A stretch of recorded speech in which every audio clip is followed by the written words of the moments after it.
Hello and welcome to At the 55, your home for U Sports Football. Me and Tom are back on the mics with a new installment of the Exit Meeting interviews.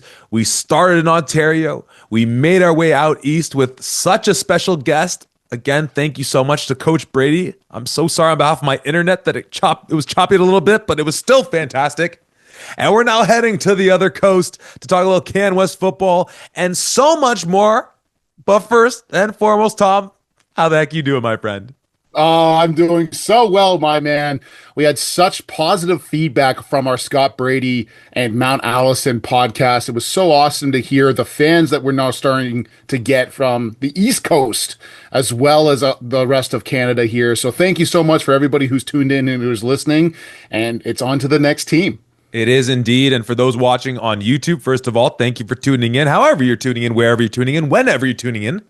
Thank you as always. But for the folks tuning in live, y'all saw Tom repping the gear. We are talking a little Alberta Golden Bears on this day.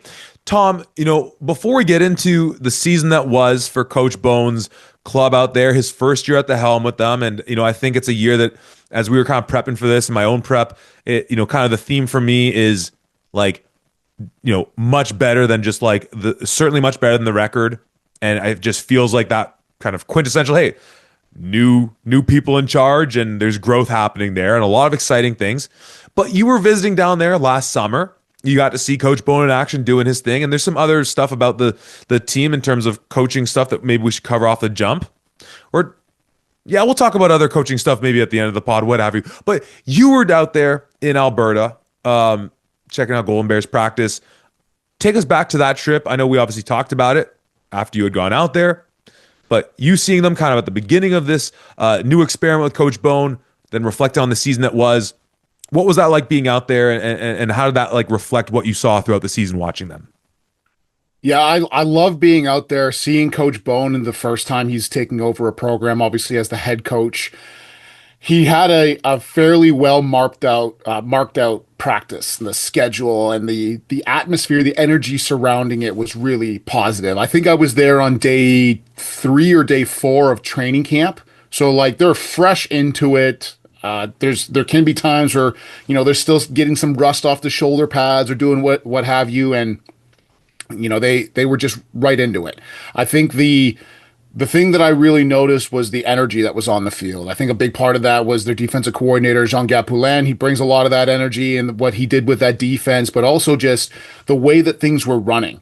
I'm not sure how it was with you when you played, but when I was at McMaster, the side of kind of practices we did, it was offense versus defense, whether that's your ones, it's your twos, whatever, you're getting your plays in, and then you swap out and here's your new guys and away you go. This was a double barrel action where you've got two sets. So you've got an offense and a defense on one side, an offense and defense on the other side, and one play goes, you do your cadence and everything. The moment the whistle blows on one side, the other side is ready to go. And then you're making the substitutions that you need to or whatever, but you're maximizing the amount of plays that you can get within a 12 or 15-minute period. And it was really impressive to see that. We brought that high energy right from the get-go. The ultimate quarterback battle that we saw throughout the season was very apparent that day. You see Eli Hetlinger on one side, and you see the throws that he's making and everything else on the one group, and the other group's going, and you're going, man, this is... It's close. I don't know if there's like an outright top guy based on just what I saw there, and obviously you saw a couple guys come in and out kind of deal. So it's pretty awesome to see it, to be honest with you, and seeing Coach Bone going from his Western roots, obviously, got out to UBC, well, to Guelph, then out to UBC, and then finally to Alberta was a pretty cool experience. Now you mentioned, obviously, with Coach Jean-Gab Poulin and him being there and the energy he brought, we should probably off the jump at least address the news regarding him with the club. Tom, what's happening there that we know and or can comment on? Well, he is no longer with the Alberta Golden Bears. He has left the program, so they will be on the lookout for a new defensive coordinator with the Alberta Golden Bears. As far as I can tell, I haven't done a super deep dive into it. I don't know if they've outright posted it, posted the position and gone like on an official search type deal. So it makes me think that they might just try to look inward and see if there's a defensive coordinator caliber coach on their staff currently. I believe that there are. The coaching staff, the other thing that I saw when I was there is the quality of coaches that were there were really off the charts. I mean, Armando Sewell, legendary CFL defensive lineman, was your D-line coach. So that just kind of raises the bar from where it was. But I'd be interested to see who ends up taking over as the defensive coordinator for the Bears. And without knowing what Jean Gab's plans are, all I can say is, guys, if he ends up in the RSCQ again, like, doggone it, they don't deserve him. They don't deserve him. I don't care where he's from. Definitely news that we're going to follow. I meant to do this off the jump, but just talking about coaching moves.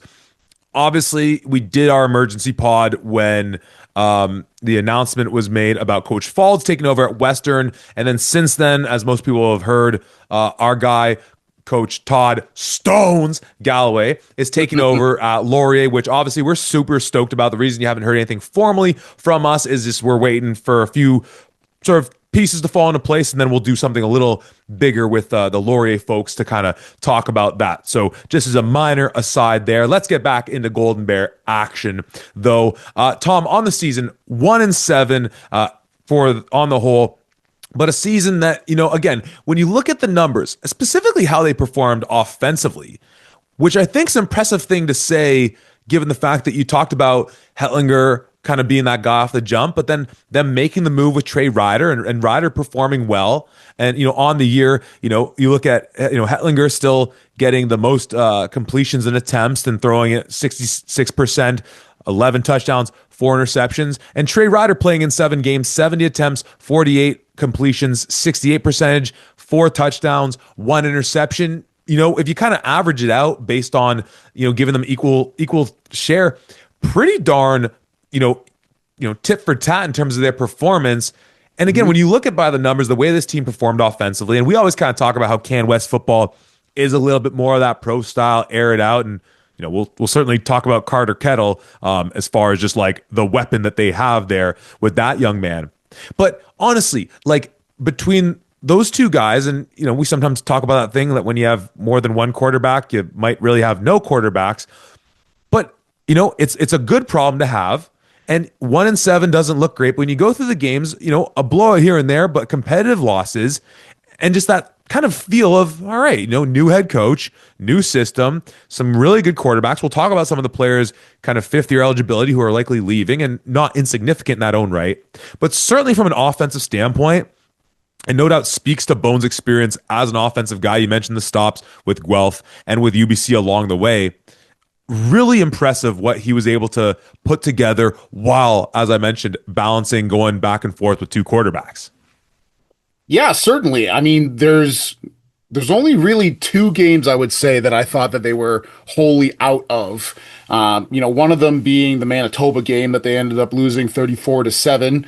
And even the Regina game that they played in the second week, I believe, final score there was 47-23, but they still did a lot of really good things. I think the biggest piece to really focus on here was the lack of depth that they had at the defensive line position. Now, they had a couple of guys there who were studs. One guy in particular is a young cat who is definitely going to make some waves, named of Emerson Joy.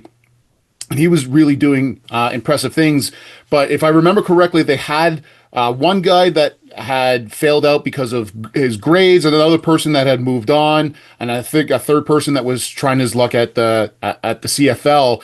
So they lost a number of people, and Jean Gab's solution to that was to go into a 3-4 as a primary look. The idea being, if we start in a 3-4, I can always bump in one of my defensive ends and bring down a linebacker to be in a 40 front so we can be versatile and just try to learn that way. But in the CanWest, there's some pretty damn good run games. And I would say the 2 best teams at running at the ball anyways would be Manitoba and Regina. So it's not surprising to me that those were the 2 teams that they really struggled against. With the other teams that were primarily passing, you look at the Saskatchewan team very first week and it's 29-20. SAS team that would ultimately win the CanWest, obviously. And even going through Calgary, playing them a couple of times, being close, 4 and 5 points in each of those games, respectively.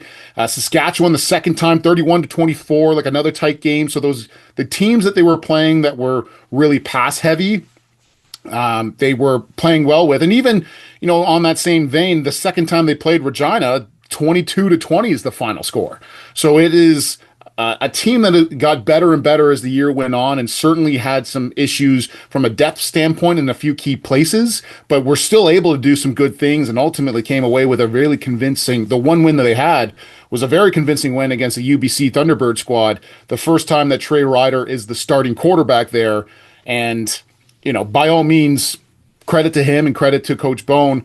But it was an impressive overall team win against those Thunderbirds at home. And another team that certainly is more of that pass heavy squad. I'm happy you brought that the 2-point loss to Regina as far as that little get back for them, even despite picking up the loss. I want to go through the players, kind of look at who's coming, who's going. I mean, just sticking with the run game, just first and foremost, though. What did you make of the fact that for this club, they end up with the first year player and Seth Polzer being the sort of primary back, gets 79 touches, 366, 3 touchdowns, in contrast to having senior running back Opio Shinubi, who, when I was in the house for the CFL Combine in Waterloo, was really one of the guys catching a lot of attention. I don't know if there was something that you kind of caught maybe stylistically, and one of the things that Opie was really doing well in that Combine was getting out into the passing game a little bit as well. Obviously, in contrast to the moniker of 2 quarterbacks sometimes equals no quarterbacks, and Oshinubi didn't have a bad year by any means, still 215 on the ground, averages 4.8 per carry. Did that surprise you when coming into this year, we're thinking, okay, what do we know about this club given that they got the 2 quarterbacks battling, new coach, new offense, and all of these types of things? Well, Oshinubi for sure, and then as well with Carter Kettle being another dude sort of in that mix as well, with Chevy Thomas as sort of those go-to guys. But the running back battle in specific I thought was kind of interesting, and hey, always great to see new faces kind of burst onto the scene though. Certainly, I think going into this, the first time I was going to the practice, one of the names that had stuck out the most to me was Opio Shinubi, if for no other reason than at the CFL Combine, he ran the fastest 40-yard dash. Right. Which is where, a lot of people had their eyes raised and they were looking at this guy and whatever. But then you start looking at it and thinking back on it, and you're like, yeah, he had the fastest 40 time. I don't know, and correct me if I'm wrong here, I don't know if he was drafted. I don't know if he was picked up at all. And so that's, you come to question, why is that the case and whatever else. And obviously he's got that top end speed, but based on the practice that I saw, at least, Seth Polzer really seemed to have that side to side, the vision to make a cut and get into the hole and really to blast through type deal. So I think that in the offense that Coach Bone was running, maybe it's a little bit more tailored to what Seth is capable of doing. You and I both know there are 2 very different skill sets between even a zone read running back versus a power game running back. And depending on the style of offense that you play, one's really good and one's really bad.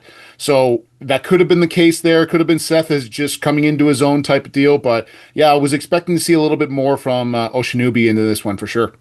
Well, let's take a look at the list of names that are listed as being 5th-year eligibility as of last year, which is always is our sort of proxy for who's probably not coming back, which does include the name of Opie Oshinubi. I have a few guys that admittedly more on the offensive side, well, entirely on the offensive side, that catch my eye here. Tom, please, in addition to whatever commentary about the offensive guys, if you have commentary about the defensive ones as well, throw it out there. But going through it, and hey, there's some big names on here, but luckily it's not a major list. Have defensive back EJ Oyama, receiver Chevy Thomas, as we mentioned already, running back Opie Oshinubi, linebacker Chase Tatarin, linebacker Dayton Ingenhog, linebacker Chase Pack, O-lineman Cody Newman, and then leading receiver for them, we talk about Chevy Thomas, Opie Oshinubi, but Colby Herford as well. Obviously, we look at the impact on the offensive side of Oshinubi, Thomas, and Herford being major losses there. I don't know much about Newman on the O-line for them. I don't know if you had recalled seeing him in the mix when you were out there. When you go through that list of names, again, being our sort of proxy for likely not coming back, what stands out to you? What's sort of your vibe off of seeing those names? Yeah, I think that when you're looking at the names here, obviously you had Carter Kettle as that the big receiver. He's the CanWest and the U Sports All Canadian, and really showed out and did his thing. But Chevy Thomas was a real outstanding receiver for them, and he was the Russ Jackson Award winner in the U Sports level. So just an outstanding human being, along with being a great player. Losing a guy like him is always going to be tough in that setting. The offensive line, if I remember correctly, Cody Newman was a real stud of a player. He's 6'5", 295, could move really well. He was a stud for them on that offensive line. Can't quite remember where he played on that O line, so forgive me there. But losing him will be a big one. But the one thing that I was really recognizing, because of course, if I'm going to a practice, I'm hanging out with the offensive line, is they had a number of young guys there that were really impressive looking. I believe there was one, if I can remember his name off the top of my head. He was a first year player. It might have been Ethan Stewart, maybe. Anyways, they had a first year offensive lineman that benched something like 225, like 40 times or something like that. So just as strong as an ox type deal. I think that they're going to be just fine from an offensive line standpoint, even losing a guy like Newsome. And the nice part about this is that while, yes, a number of those guys that you listed off had really great years, this is still a relatively brand new system. And this is still a system that, there's a good chance with Coach Bone not just being the head coach, but also the offense coordinator, that he saw some of the strengths that were on this team and tailored what he wanted to do to the strengths that were here. But as the young guys start to come up, and certainly as he starts to recruit his own guys to be in this system, he can certainly get into what he wants to do and how he wants to run his offense. So I'm really interested to see where the direction of this offense and this team in general kind of goes. This is still going to be technically something of a new team, certainly with a new defensive coordinator on one side and with Coach Bone continually being, a prominent figure in that locker room. I would be really interested to see where they continue to go. You mentioned the fifth year guys. It is worth noting that both Trey Ryder and Eli Hetlinger are both fourth years. So who knows if they both want to come back, if one guy moves on, if they both move on. Really, really interested to see what happens with the Golden Bears this year. And again, if we're gonna just stick on the offensive side, barring the whole Maiden losing Newman on that line, and as you said, from your time out there, seeing pretty strong offensive line play. Again, point is well made about whether you're going to lose one of those two quarterbacks, and even if they're both back, you still got to figure it out. But it seems like you got a guy in Polster in the backfield, you got some good linemen up front, and you got, again, one of the best receivers in Canada right now in Carter Kettle, where, again, it's going to be fascinating. Like we see this year in, year out, kind of saw it with Tristan Reddy with Carleton, of how do guys adjust when all of a sudden they were maybe, in the totality of the year, you might not say that Kettle was playing behind Thomas per se, or, behind Hereford, but certainly, kind of by reputation, especially Chevy Thomas, you'd think that, all right, you kind of came into the year maybe not expecting Carter Kettle to break out the way he did. There's, as Stu Lang once told me, you can only be unsung once. And again, whether we're just like still kind of getting our feet wet in CanWest football, and people out there are like, no, we knew about Carter Kettle before he was an all-Canadian, like relax guy. It's going to be fascinating to see how he adjusts that. But you have two solid quarterbacks, sort of regardless of which direction they go with them, or whether one of Hetlinger or Ryder don't come back. You got a running back. The O-line seems good. And if Carter comes back, depending on, I guess, is it his East-West year or his draft year? Draft year. Draft year. Oh, baby. Right? So we'll see what happens with that. But, and the defensive thing is, again, where they go in terms of filling that gap, if they stay internally, at the end of the day, it's a defense that was right near the bottom of CanWest, right? By points given, by passing yards given, by rush yards given, and that's not a shot at Jean Gab. Again, please don't go back to the RCQ, bro. Come back to the OUA. Hey, why not? But to stick with the offensive piece, because again, a little more familiarity with some of those names. And this is also a bit more of a football philosophy type thing, or some of the kind of reading between the lines, so to speak. But again, it's a team where, as far as their rushing output, they're not knocking anyone's socks off. They're towards the bottom of the pack. But as far as their passing game goes, and again, a passing attack where they're not completely splitting attempts, but pretty well getting a two quarterback system, and they're second in CanWest in terms of their yards per game in the passing. And again, this is a conference that we always sort of laud as being a little more pass forward. But then you flip the script and saying, but it's a team that with only a league with only 6 teams in it, you're third from the bottom in terms of your points. I mean, is that just more a product of the rushing attack kind of held them back, even though they had this nice outbreak from Polzer and still getting production from Oceanubi, and that, the passing game was really strong, and it kind of averages out that they're middle of the pack in points. I guess I should probably pull up maybe their red zone numbers. Maybe that's where it, you know what? It might be there at the bottom in terms of red zone. That might be the answer, but it's always an interesting thing where sometimes, and this is why, again, folks, right, watch football games. This is where it matters. But in terms of what you saw, is it just a function of kind of new system, just being able to march it and execute it and just not finish drives with 6s? Or is there something else in there? Maybe just need to develop that run game a little bit more. What did you make of that from that offensive standpoint where, again, we like a lot of these guys. We're seeing the production, but the final in terms of points just aren't quite there. Yeah, I think the stats tell a pretty good story there for once. In that they move the ball really well. And I think that they did a lot of really good things. Coach Bone had a good system in place, whether it was Ryder or it was Hetlinger, about moving the ball down the field, but they just struggled to finish drives and get the ball in the end zone consistently here. I think they obviously did it a number of times. They averaged scoring, 20 or so points per game, and they were doing some good things there, but especially with a defense that was near the bottom of the CanWest and struggled to really stop the run consistently here, which opened up a lot of things in the passing game. You need to be able to score a lot more points than just 20. And so driving down the length of the field and giving your opponents a short or a long as field as possible to deal with is one thing, but you even look at the touchdown rating in the red zone, 61%, 14 of 23, certainly near the very bottom of youth sports in general here. That's not where this team wants to be or needs to be. So I'm confident in saying that that's a big reason why we saw Alberta not pick up a few more wins. Yeah. And you know what? Again, on the defensive side of things, just to, again, pay homage to that as well. You mentioned the year that second-year D lineman Emerson Joy had, getting to the quarterback as well. A couple of those linebackers they have as well. Looking at Matteo Trasolini and Dayton Ingenhag. We mentioned Ingenhag's name again as one of those fifth-year players.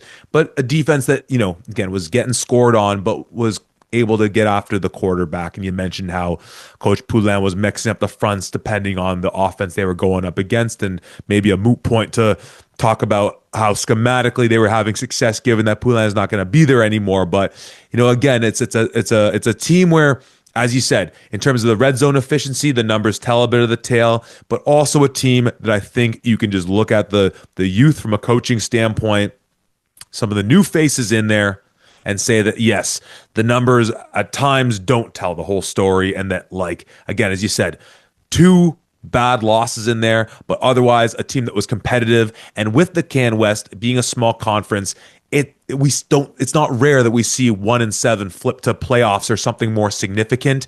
And it feels like that kind of stage of predominantly, second Stu Lang reference of the day. You if you're losing big, your goal is to lose small in those 50-50 games that we obviously talk about, then to win more of those 50-50 games and then get that confidence of how to win, how to come up clutch, how to finish in the red zone, right? And all those types of things to then fully establish yourself as a program. So to me, and I'll pass this question along to you as sort of final thoughts, just even if it's just 1 or 2 more of those games, finish 3-5 even, or what have you on the year, but where, again, you're just on, even if they're still tight, even if it's a fourth quarter comeback, whatever it looks like, win ugly, I don't care.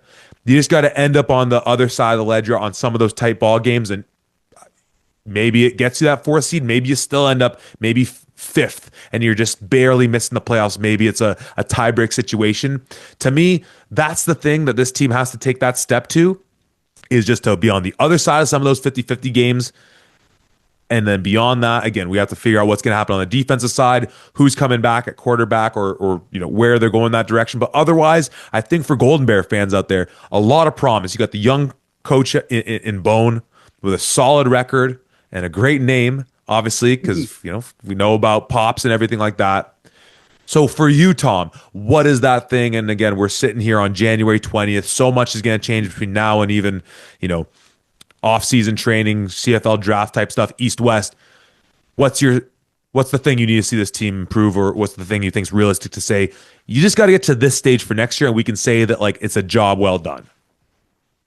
Yeah, I think honestly, it's just improving the defensive side. I think that getting a few more young guys in that system, maybe changing up from a primary 34 front to a base 40 front, or just getting some more years, under their belt. You look at a guy like Emerson Joy, and he had some pretty good stats, and we're really excited about him. He's a second-year player. So getting into his third year, another year of development, another year of weightlifting and training and learning and everything else. There were a number of young guys on that defense, and I think getting them an extra year is only going to help them. They will have to obviously learn from a new defensive coordinator, but if it is somebody that is still on the staff, there's going to be that familiarity that is there. I know Coach Bone obviously has a number of really great contacts within the world of coaching in general, so it'll be interesting if he brings somebody else in from the outside, but I think that this is a really solid core group of guys.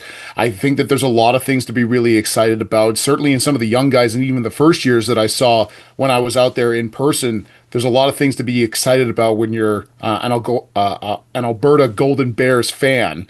And certainly anybody who is a fan of that league knows how volatile that can be. Let's not forget that this is the same Golden Bears team that 2 years ago was in the Hardy Cup.